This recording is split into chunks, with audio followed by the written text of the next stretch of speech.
Hello and welcome back to the Game Show Invitational here on HeflaTV/GameShowEN.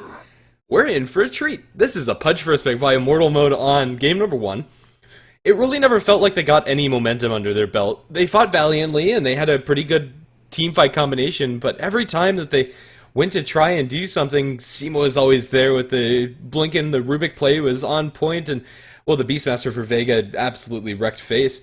I double checked, this is not a random pick. Immortal mode are completely inside this game, and we're going to see a Pudge. I'm pretty hyped. It's a hero that we don't get to see very often, and honestly, I think he deserves to be picked up a little bit more, but well, Pudge Ursa for Immortal mode on Ursa, fair enough, is a pretty standard hero in his own right, is getting picked quite a bit more, and for Vega Squadron, it is just very run-of-the-mill heroes. Undying and Gyrocopter at the moment inside this patch are very high pick ban. But yeah, this is going to be a very aggressive game from both sides. Gyrocopter and Undying make for a very scary tri-lane. If they're laned together, they're pretty much kings of the tri-lane, which is one of the reasons why they fell off. We haven't seen very many tri versus tri situations in quite a long time. We'll see Spear Picker banned out by Vega Squadron, scared of even more aggression coming out from Immortal on, or if you could even fit in anymore, with already having a Pudge and Ursa.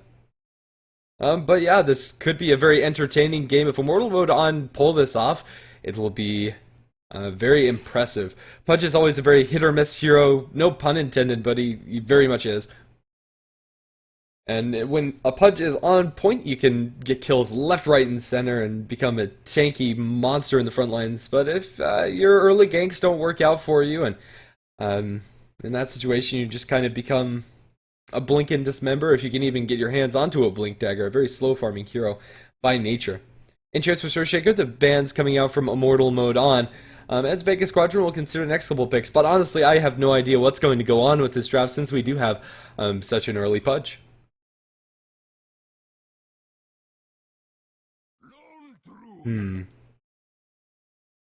Alrighty then, Lone Druid the pickup for Vega Squadron. He's going to look to benefit from the space that the other two heroes are going to make for him and try to push down the towers, but Immortal mode on are going whole hog with these aggressive picks. It's a slaughter for them, and although it's 3 melee heroes and they might get run into by a brick wall that is like Undying and Witch Doctor, great heroes up against such a melee heavy lineup coming out from Immortal mode.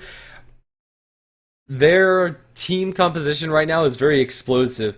They rely entirely on snowballing, but a Slaughter that gets ahead, and Pudge that gets ahead, and Ursa that gets ahead are all very, very scary heroes. We'll see Omni Knight pinned out by Vega Squadron. Although usually a pretty awkward hero, I think it would have fit pretty nice with Immortal mode. If they already have 3 melee cores, you're not going to really fix that with having range supports, and having an Omni Knight to just allow Slaughter to go ham, allow Ursa to go hog wild is wonderful for the team. But by all accounts, don't get me wrong, Vega Squadron's lineup is better. I mean, their heroes work very well against what Immortal mode are bringing to the table, but I hope beyond hope that I can see the Pudge Slaughter team win, even if that's slightly selfish. We'll see Zeus banned out by Immortal mode. At the moment, they're probably missing that mid laner. I'd expect Gyrocopter, Witch Doctor, and Undying to be our tri-lane, and maybe even an aggressive one. I think that would be a great way to go about this. And then leave the Lone Druid safe lane. But then again, maybe they can out-mind game Vega and go ahead and throw that tri-lane bottom, where Immortal mode want to be laned up against the Lone Druid themselves. Since we don't see very many Pudges inside professional games or inside most competition games, I really have no idea how Immortal mode are going to go ahead and lane this. If this was Team Leviathan, usually it's off lane or as a jungling support, so to speak. You pull the creeps over towards the mid lane, deny some experience and levels there, while at the same time get your Pudge early level so he can gank. But honestly, I don't know how Immortal mode roll and how they're going to throw this Pudge inside their lineup. Honestly, Pudge is always really wonky to lane, even though in pubs he's played as mid. Very often his laning presence in the mid lane is almost null. The pick for Immortal mode is going to be a Tusk. I must say, I absolutely love the heroes that Immortal mode have. Even if they lose this game, they're going to lose this game in style. at the moment. The ability for them to get these early kills is hilariously good. You snowball in a slaughter, you get the very guaranteed crush with the dazzle heal bomb on top of that, or you snowball in a pudge and then start rotting them down, chase them down with the hook. With squishy heroes like Witch Doctor, and early on the main hero, Lone Druid, is fairly squishy. And even the Storm Spirit, to a lesser extent, since he is so slow to begin with, is very gankable. I could see this working out for Immortal mode, but the chances of it working out are slim. It's a high-risk, high-reward team.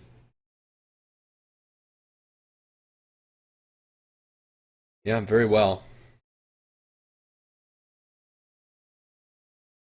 Hopefully everybody will load in. We're just waiting on the Storm Spirit coming out from Vega, and that's going to be played by no one. Seamless Slayer is going to be handling the Undying. The Lone Druid is going to be played by Hugh. I have no way to verify his actual name. We'll just assume they're running with their full 5-man roster. Solo is going to be playing the Witch Doctor, and Gyrocopter is going to be handled by Pesh Bashu.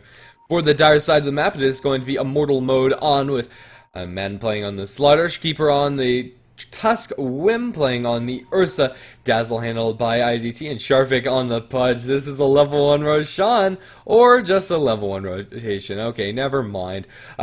Yeah, not enough salves by the looks of it to actually pull off a level 1 Roche with their team, and honestly their heroes going for level 1 Roche is terrible. They're going to try to run into the Lone Druid. They have a snowball running at the ready, but Keeper doesn't actually pull the trigger. Eventually he's going to bump into him, waiting for somebody to get a little bit closer. They need the slaughter there. They're going to dive tier 2s, are you kidding me? He hasn't released the snowball. They're going to wait for the Pudge beforehand. The snowball is going pretty fast, but unfortunately this patch, having more heroes than the snowball, doesn't increase the speed. It's already pretty good, but they really needed to go for that earlier. We'll see a little bit of all chat thrown out, but I mean, you gotta go for it, right? Immortal mode on are currently Immortal, but they'll get this bottom bounty rune at the very least. Nobody is going to contest this against their full 5-man roster. It's a very scary proposition indeed. Pudge didn't level anything up, so he would have Hook available. For the Vega squad, they've sat themselves up on this high ground. Maybe they can get a very easy first blood, possibly onto the Dazzle. If he walks up onto the high ground, he's going to send the courier out with a ward, and oh no, I really fear for his life. However, instead it's going to be the Slaughter caught out. He gets a crush to help disengage, running away with Tusk body blocking, hook onto the Witch Doctor, well placed hook coming out from Sharvik. Now the defensive snowball, or aggressive snowball, whichever case you want to put it. It's going to scare first blood. Now they heal up Maiden 2. Seamless Slayer is going to get off a decay, and that's going to keep the Undying pretty healthy and kill off 1 in return. The Tusk ends up going down as the courier also joins the fray. 2-1 our kill score. Hook is going to miss. Seamless Slayer going to end up juking that one out. But, well, already a pretty entertaining game. Pudge is going to be our mid laner for the Immortal mode on side. I honestly don't think it could have been anything else with their heroes. They have so many melee on their side that really, whoever they throw into the mid lane is going to have a pretty poor time. But at the very least, Pudge has the potential to maybe get some cheeky hooks off onto the Storm pre-6 and get a kill. Alrighty, aggressive tri-lane from Vega is probably one of the scariest aggressive tri-lanes you're going to see. Undying, Witch Doctor, and Gyrocopter, so much damage, and if a cast can bounce between 2 heroes, it's pretty much guaranteed kills onto them.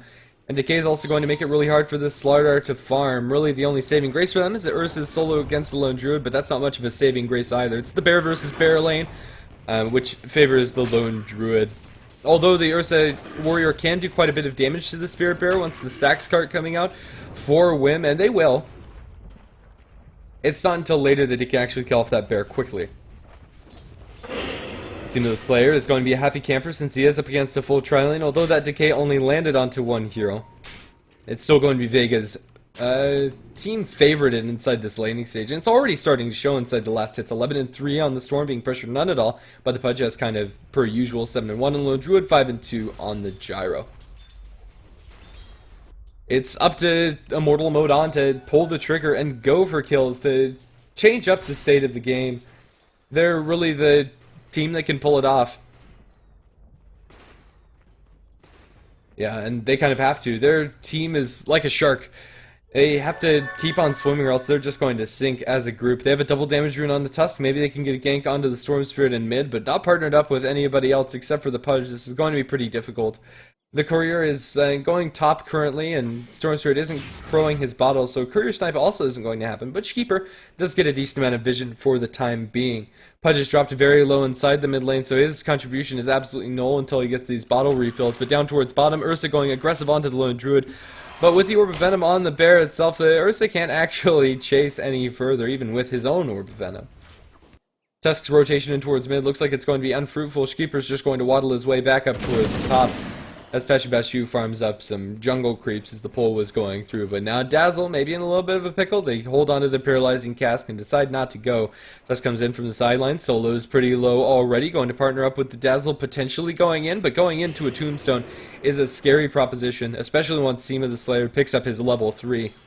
Now level 2 into that tombstone. IMO need to be so very careful up in this top lane. It's a precarious situation. Precarious situation. The Pudge has picked up a little bit more momentum when it comes to last hits, left alone by the Storm Spirit, who has gone into the jungle. No one not feeling very safe whenever he doesn't have eyeballs on the Tusk and the Dazzle, which is fair enough, but even so, getting farm on your Pudge is going to transition to a faster blink or force, and although that's nice and all, you really need your Pudge to get kills, to get value. Tombstone dropped up towards top, paralyzing cask, only going to bounce one towards the Slaughter, but with just one decay, they're already pretty darn low and can't fight any further. The Tombstone being on cooldown is going to allow IMO to breathe a little bit easier, however, and after such an aggressive start to this game, I'm pretty disappointed that we haven't had any more action. Tombstone's going to time out as they TP in the Pudge, and here's the action I was hoping for. Shots from Shkeeper going to pull up Bashu, and now they have the Rot. They're going to pull the Pudge into the wadding snowball, slowing down Bashu. They'll get that kill, and it's going to be Pudge to draw it. Now Sharfik potentially looking for a hook, but everybody seems to be a little too fast. Pudge, he might fish for it, but no, not even going to throw out that spell. 2-2 is our kill score as IMO have tied things up, but they're leaving Lone Druid and Storm Spirit to farm all the meantime. Which is going to benefit Vega in the grand scheme of things. Already the advantage is going to be pretty significant in their favor. About 1,500 net worth and a little bit less in experience, although I think they'll be happy for it. This laning stage is looking alright for them. Lone Druid, at the moment, hasn't committed towards anything big. He bought boots on his bear and his main hero before going for a Midas or Relic, so I'd expect it to be a Relic rush for the Lone Druid instead of backing up for that Hand of Gold. Storm Spirit now sitting on level 6 is almost impossible to gank for IMO unless they have everybody there, catch him off with an awkward hook, and then the Dismember immediately after. No one's there with an Invis Rune. Getting a solo kill onto Pudge is difficult, although possible. No one with no points in the poll probably shouldn't go for this one alone. Let's see. He's still going to keep eyeballs on the Pudge, and maybe he can bring in some support coming out from his allies in the top lane.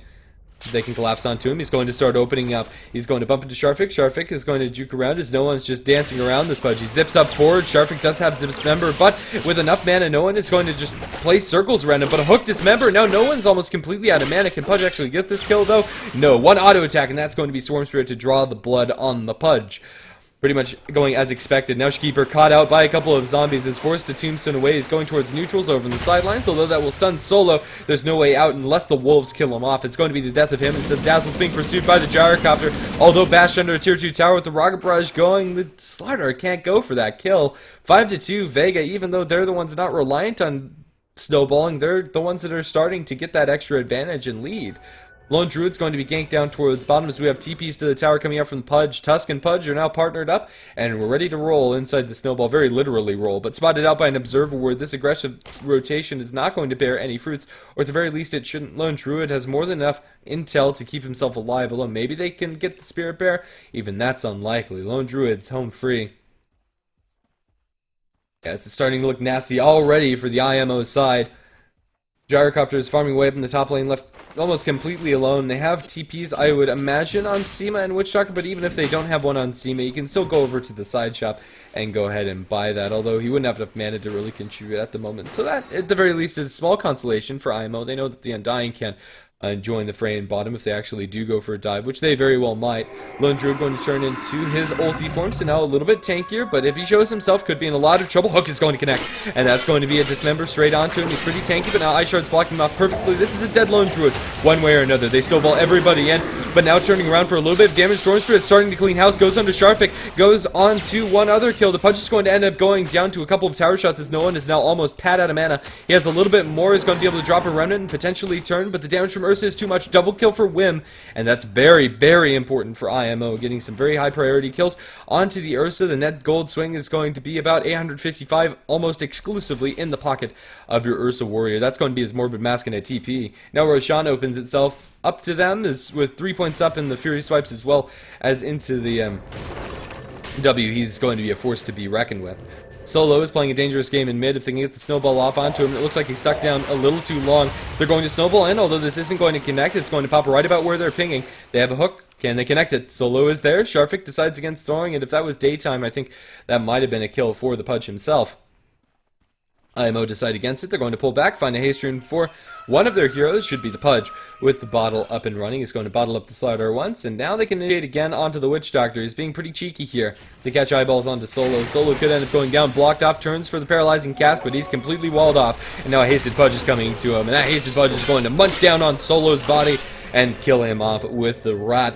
Little TP in, the Undying over in the sidelines, but they can't find a good tombstone angle, and the Dazzle Tusk are all there. Pudge may be sticking around a little too long. He's going to hook at the Passion Bash shoot, but now the Rocket Barrage damage in turn is going to drop Sharfik lows. Stormspirit mops up the Tusk kill. No one has a little bit of mana to chase forward as the rocket is still flying forward. Sharfik is going to be able to survive by running straight back towards the base with the haste rune activated. There's no threat of him dying, although this rocket is going to leave a dent in Pudge's fat belly. Vega will go ahead and push down towards bottom instead. Lone Druid is a little bit far behind when it comes to his gold, but he's going to end up getting his relic at a reasonable time, in all honesty. Especially since he was left alone for the majority of the game. He's getting the least farm out of the Storm, Gyro, and company. Wim is going to be inside the Roshan pit. They can very easily go for this Roshan, although I think the Ursa knows about where the Witch Doctor is. Nobody scouted this out, and Ursa is going to go ahead and pop the ultimate and go for it, dropping Roshan low. They lose Sharfik up in the high ground. Can they stop this Rosh as it's happening? It's going to drop to 2 more swipes of the Ursa's fists, or rather 3 more, as he is going to get that Aegis. They are going to lose their Dazzle as well, however, so that Roshan is anything but free. He tries for a neutral deny, but can't find it. No, zip up, they find Shkeeper too. Shkeeper is going to end up going down one way or another, although the Courier is flying over the top. Looks like it's going to end up surviving. The Gyrocopter is over in the sidelines. The snowball down to the low ground. Are you kidding me? Is Tusk going to be able to survive? Now with the ball lightning in, no one is going to be able to get that kill, but now it's bitten off maybe a little bit more than he can shoot. With the Aegis on the Ursa, he's going to be coming back after the call down. Rocket Barrage damage has been dealt, but now he's against a 1v4. That Aegis advantage that they had is now completely gone, and now their Ursa is going to be completely gone. Pulled back, bursted down. The Rocket Barrage will finish him off as Gyrocopter ends up getting the kill and his finished drums as well as Aquila. 12-5. Vega are not supposed to be the ones winning these fights. It's IMO that have the aggressive lineup. It's IMO that need this momentum. But they're currently sitting at upwards of a 6,000 net worth advantage and 2,000 experience advantage too, which is not too shabby, I might add. Slider's coming in from the sidelines. We don't have a blink yet on our Slider, so he's going to have to do it the old-fashioned way, sprinting into the sidelines. And the Ice Shards do more at blocking the Slider than they do blocking the enemy team. But even so, Seamless Slayer's getting walled off. They're going to snowball over towards the Undying, but right under a tombstone, too. They're going to get a hook. It hooks out the Dazzle, and now Seamless Slayer's going to turn for a decay. Can he even kill him off? Not with the Gyrocopter coming in. Now with the Storm Spirit going into the backlands, assassinating the Tusk and dropping the Dazzle pretty low, too. The Tusk is going to go down first. Now with the Death Ward, they'll lose their Dazzle as well. They'll also get the kill onto the Sliders. This game is falling off the rails for IMO. They tried something fun, they tried something risky, but it's just not panning out. Their comeback potential is pretty weak. Their late game is also weaker, I would say, than Vega's. It's just the raw amount of kiting potential they have is pretty obscene with the raw amount of melee heroes, but they catch a Storm Spirit. They don't get the Dismember off, however, so no one's able to zip away freely. Now with the call down and paralyzing cast, they're going to catch out Pudge as well as Ursa. Ursa has his ultimate, so maybe he can take one with him. He isn't going to pop it yet. Eventually he does, kills off Seamless Slayer. That's at least something, and now Wim trying to make it out alive. Looks like he might be able to. Now the snowball in onto the sidelines. They're going to catch out the Spirit Bear. Can they kill the Spirit Bear before it roots them? They will get that. This is a pretty big win for IMO if they can get Ursa out alive, or if they get back in on the Solo as well as the Undying, or rather the Storm Spirit, excuse me, but they'll get those kills both to the Ursa. Now is sitting on a large lump sum of gold that's probably going to be put in towards a Blink Dagger, but maybe he goes for the Mask of Madness build we saw last game, although I would recommend against it. I don't think it did very well. But maybe this game's the one for it if they just need to go for the Hog Wild items, but I think Blink on Ursa kind of outweighs that.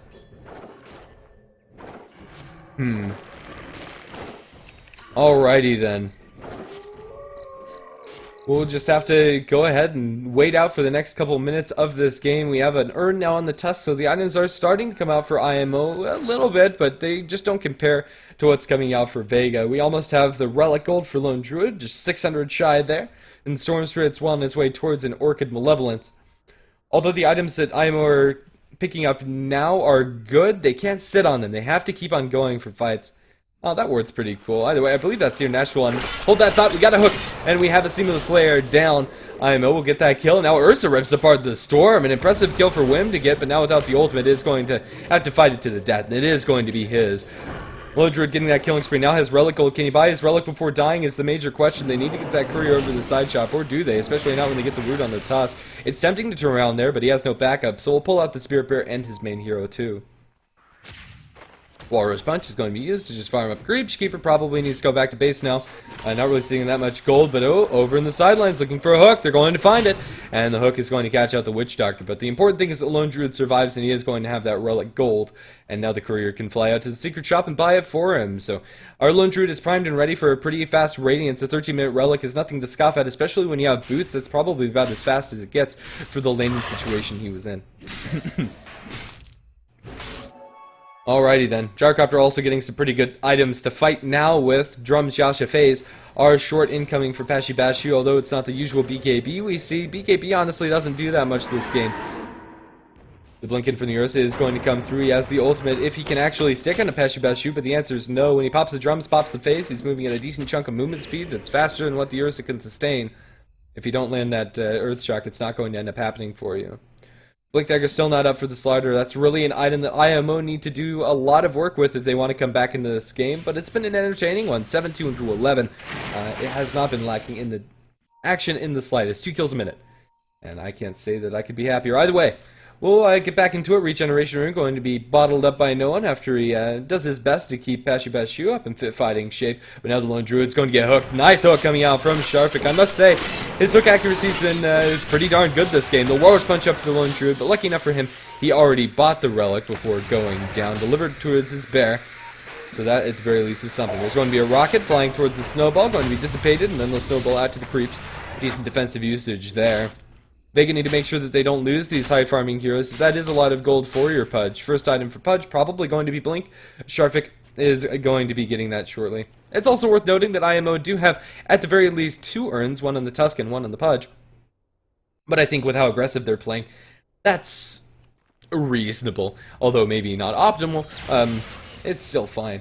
Blink in mid, they're going to get the initiation from the Ursa onto the Gyrocopter, popping ultimate, smacking the Gyro down. If you get a couple stacks of that, it really does start to add up.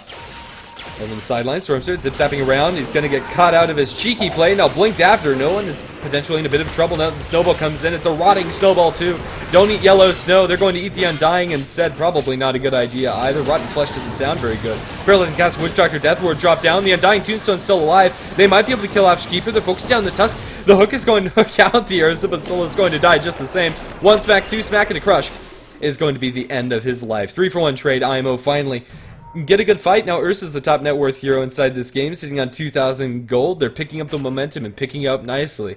Slaughter, even without any items on top of the Blink, can still contribute, so IMO's hopes in this game are not done yet, although I still think that the status quo is fine for Vega. IMO's tower damage just isn't up to snuff. They'd love to have a Desolator or something on the Slaughter eventually.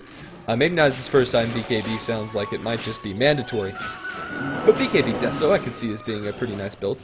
Pudge is going to get a couple of creeps inside the woods and then die to the creeps. Well, in a fight between Pudge versus Chicken, Chicken wins apparently. He's going to get an express trip back to the well, and that's actually a really bad death in all honesty. Early game, you can get away with dying to neutrals, but when you're saving up for a Blink Dagger and lose 239 gold for that and 30 seconds of farming time, that's actually a pretty big blow. Yeah, Pudge's ultimate doesn't heal you until you get Aghanim Scepter, so it's pretty hard to do that. Even if you got the deny off with the Rat, it actually doesn't matter at all. Okay then, status quo is going to settle down a bit. Maybe IMO lose a little bit of momentum with that Pudge death, but still not too much to where they can't fight. Next Roshan should be the big window for them. Hopefully for the IMO team it's short, and hopefully for Vega it's going to be a long respawn timer. That would be nice for them, just to get a little bit more farming time for Lone Druid. He wants some quality time with those creeps to get his Radiance up and running, which is coming in about 1,000 gold or so, maybe a little bit more, maybe a little bit less. Well then, Dazzle's going to go ahead and pick up his Tranquil Boots. That's not too very interesting. But yeah, this game has slowed down for a while. We need the Pudge to get his Blink Dagger before things pick up again. Sharfik is going to have that shortly. Just a couple more creeps or so till he's going to end up having that. And, well, there's your aggressive move coming out from IMO's two blinkers. They're going to prep a super smackdown coming out from the Ursa. He's going to try to run for the Witch Doctor, but there's no running from Pudge Hook. There's a call down over the top that's not going to cancel a blink as they rip apart poor Witch Doctor. Caught out alone is not going to have a pretty good time of it. Stormspirit zips in with the silence. He's going to be able to kill off Sharvik in a heartbeat. Now Zip away home free. Zip TP. He's going all the way down towards the river. Blink Slaughter Crush was wide off the mark. He guessed a little bit wrong. The Soul Ring gave Stormspirit more than enough mana to get out there safely. 1-for-1 trade. If you count the Witch Doctor and Pudge inside the same fight, more 1-for-1 pickoffs. But even so, it's going to favor Vega. That first usage of the Orchid pays off for the Storm, and now he has himself a smoke up, and they're ready to look for some blood. IMO are going to get lucky with the Roshan respawn time. Sorry about the camera there. But either way, it's not currently being attempted. With the Medallion on Dazzle, however, they can do it in a matter of seconds. Even without smoke, even if they know about it, I honestly think they can just straight up do it. Unfortunately for the Ursa, he didn't pre-prep his overpower, so he is going to have to wait a little bit longer before taking this down, but a little bit longer for an Ursa means like nothing. They have a Radiance up for Lone Druid, but maybe that is actually going to mean a little bit as Storm Spirit's up on the high ground. Now they look towards Whim with the call down catching him out, as well as the Death Ward. That's going to be the death of the Ursa sooner rather than later. Although he is shallow graved up with the Radiance on the Baron with a little bit of Rocket Barrage damage, that's going to be more than enough. They root down the Dazzle and now get the Slaughter Crush in the sidelines, but Maiden's completely alone. He doesn't have follow-up, going to be pulled back, and now the Pudge and Tusk can do nothing but fall back. Roshan is still alive, up and running at about half HP, and Vega would be very happy to steal this one, even though Bashu is spotted out by the Minus Armor coming out from the Slaughter. I don't think this matters much. Oh, the Pudge. He's hunting, he's looking for it. Can they stop this Pudge from getting off his hook? Sharvik is going to be fishing. He finds himself a Storm. Honestly, not the target that he wanted. He's just going to zip straight back into the pit. Although they will delay this to the best of their ability to block off a lot of the heroes with the Ice Shards. That's your second life for no one, and a pretty big one it is too. They hook in the Bear. That's decent, but now the Radiance Bear is running at them, and the Radiance Burn is going to do quite a bit of work, and, well, the Bear casually walks that one off. He's a pretty fat one at the moment. At the maxed out level, it's pretty scary to be running around with such a bear. You have your phase boots up now for it as well. A lot of damage going into it. At less than 20 minutes in, this is where you want to be as a Lone Druid in a perfect world scenario. At the moment, Storm Spirit, Gyrocopter, Lone Druid are all neck and neck with Net Worth, as well as the Ursa. But the other cores for IMO are really starting to fall behind. Slaughter looks to be going for an Armlet or Helm. Whatever the case may be, it's not going to be a BKB or any big item like an AC that he really would like to be starting to get his hands on. Maybe it's what they need to start fighting now, but unless they keep up this aggression, they can't do it. Again, it's going to be a pickoff for them. They'll rip apart Bashu. They use the ultimate on the Ursa, but honestly not the longest of cooldowns, and they'll just be happy that they get something. Tier 1 tower after the fact might end up going down, and no trade in sight from Vega. They're not pushing out the lanes fast enough, although Lone Druid is still pushing down towards bottom with the help of a Storm Spirit Illusion. Tier 1 tower is going to fall for IMO.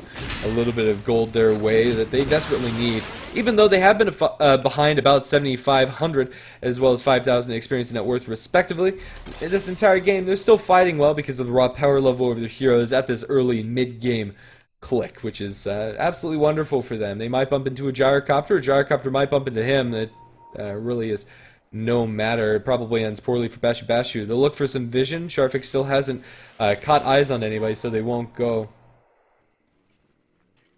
Things have slowed down a bit. There's your there's no more Aegis on the Ursa. It was lost immediately after claimed by IMO in that last fight, but they're still looking to go aggressive. There's a courier over in the secret shop. Not sure exactly what that's going to be buying for their team. Maybe some bits of a bloodstone for the Storm Spirit. Maybe a ultimate orb for the Gyrocopter if he wants to finish up his Manta style. Looks like that's going to be the case, actually. Tier 1 tower towards top going to be defended, and they might be able to catch out Whim. Looking for the root, they won't find it. Long Zippin silencing the Dazzle. No shallow graves today, and they'll be able to kill him off. Now slowing out the Slaughter. Hook away by the Pudge is almost going to be enough. Now Ice Shards looks like it will buy them enough space with the sprint speed on the Slaughter, but it's not going to save Sharvik here. He's going to be playing Sacrificial Lamb or Sacrificial Pudge for his team. In this case, 3 for nil as Vega are going to come away with a killing spree on no one. Actually, it was the Aegis claimed by Storm, excuse me. I was thinking of a previous fight when I said that. But it's, yeah, Vega's turn to look to go aggressive. They don't have the most mana on the Storm Spirit, but enough to contribute. He's going to go for a BKB next with the Ogre Club in his stash. No one can go very aggressively with this Aegis. As far as how long's remaining on it, about 2 minutes. Enough for him to look for a fight or for a kill. He's just going to plunk himself in between the Tier 2 and Tier 3 towers. If anybody is unfortunate enough to walk into that, they die, but eventually it's just going to expire, and it'll go back to bottling up. They might even commit for high ground here, as Vega's tower damage is pretty significant with the Lone Druid Bear, even with only just the Relic on it at the moment. The bear was out farming for a little bit, but now it's back and ready to munch down on this tower. Towers are pretty tasty for Lone Druids, and especially when Sharfik gets creep instead of the bear. The tier 3 tower is going to end up falling down, and Vega, they might continue a little bit further, even with the weave on the bear, taking a lot of physical damage if they can actually get onto it. But they cancel the Blink Dagger of the Ursa. He's not able to get into it immediately, but now that he's going to lay his claws into it, the bear needs to back off. They're going to heal up the Storm Spirit now, start focusing down Wind, but they already got tier 3 in ranged barracks, so they can back off here. It's a win for Vega, but they might even continue fighting. They'll kill off that missile, but now the bear's on the front lines. BKB popped as the Ursa goes straight into Pashu Bashu. Pashu Bashu dropping very low, but he's getting kited. The Ursa can't go for any more, although they kill off the bear. There is a resummon at the ready. They're going to be able to kill off the Pudge and Tusk on the backlines with the Storm Spirit going to town. Now the Slaughter also fighting around the Tombstone. Tombstone MVP in that last fight. It's a full 5-man wipe as Vega have broken high ground. And once you lose high ground when you're going for such a momentum-based lineup, the game is pretty much over. In all honesty, I think this might just be GG for Vega's side, especially with no buybacks for IMO. They might just go for a little bit more. Man, that effigy looks badass with the Enigma. That is actually pretty cool. But regardless, back into this game, Vega are going for high ground. Mask of Madness by Jaro just to end the game as soon as possible. And it looks like they're going to be able to do so. Melee barracks and full barracks in mid have already fallen. Full tier 4s have now fallen as they go into high ground. IMO, I commend them for their efforts in going for something fun. And honestly, it worked out better than I had hoped. Which probably goes to show how low my hopes were. But even so, it was an entertaining series to watch. It's going to be a 2-0 victory for the Vega side, executing just a notch above their opponents today. That's going to be the last game that I'm going to be casting here. At the moment, I have no idea if the Yardfest is still going on at hitbox.tv/Yardfest, but there is still going to be yet another one here on stream with, I believe, Moscow 5 versus Fistanga, if I am not mistaken. So we'll be back with that one at 21 CET, and by that I mean in about 40 minutes. So hope to see you there. Thanks for watching.